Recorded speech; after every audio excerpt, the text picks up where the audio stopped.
Крупные скидки на китайские автомобили в России будут действовать до середины года, а потом скидки станут еще крупнее. Но перед тем, как рассказать все подробности, прошу вас подписаться на канал и поставить ваш царский лайк. За это в конце с меня не смешной анекдот. Также переходите в наш телеграм-канал. К весне этого года российский автомобильный рынок подбросил несколько любопытных наблюдений. Первое. Утилизационный сбор оказался далеко не таким страшным, как его рисовали. Во многом потому, что китайские легковушки буквально заполнили склады, а дилеры пока распродают остатки прошлых годов. Вчера, например, у крупного дилера предложили машину прошлого года, а заодно признались, что только недавно распродали остатки 2023 года. Так что заметного роста цен из-за утиля можно ожидать не раньше, чем через полгода или даже год, а может и вовсе не увидеть. Гораздо сильнее на рынок влияет высокая ключевая ставка, и если к ней добавить еще и утилизационный сбор, многим дилерам грозит банкротство. А это никому не нужно, так что не удивлюсь, если сбор вдруг откатят к уровням осени прошлого года. Второе наблюдение. Китайские бренды в 2022 году решили хорошенько заработать на россиянах. Помните, как тогда машины резко подорожали на 100% и более? Авто, которое стоило миллион, вдруг стало стоить 2 и даже 2,5. И ведь люди покупали, боясь, что будет еще хуже. Но что мы видим сегодня? Многие бренды раздают скидки в миллион и больше от тех самых заоблачных цен. При этом никто не торгует в убыток.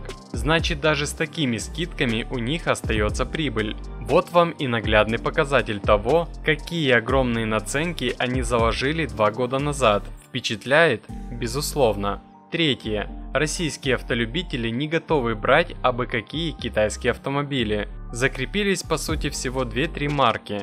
А если смотреть по лидерам продаж, то в основном это те же самые бренды, что покупали и до 2022 года. Haveo, Geely, Chery и Chang'an.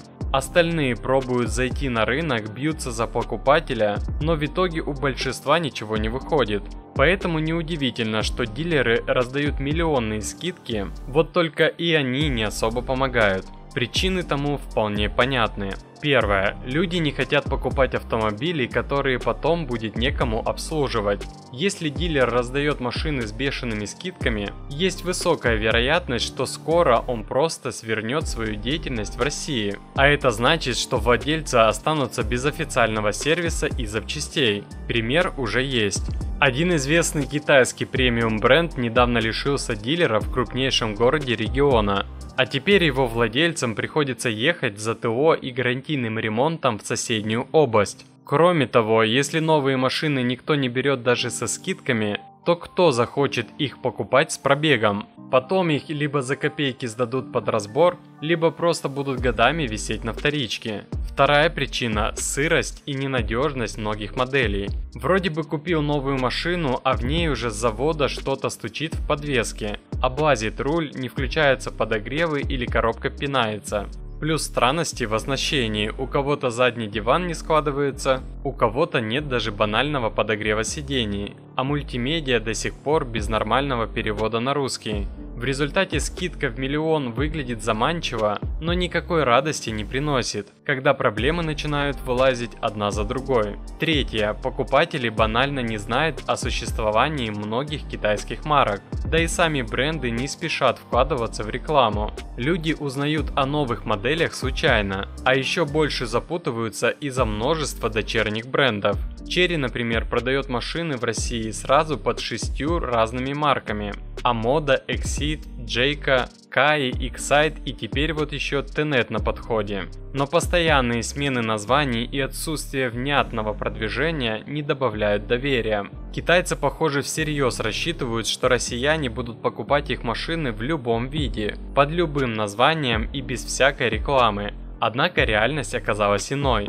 Как вам такие расклады? Взяли бы залежавшуюся китайскую машину с миллионной скидкой? Или даже это не делает ее привлекательной?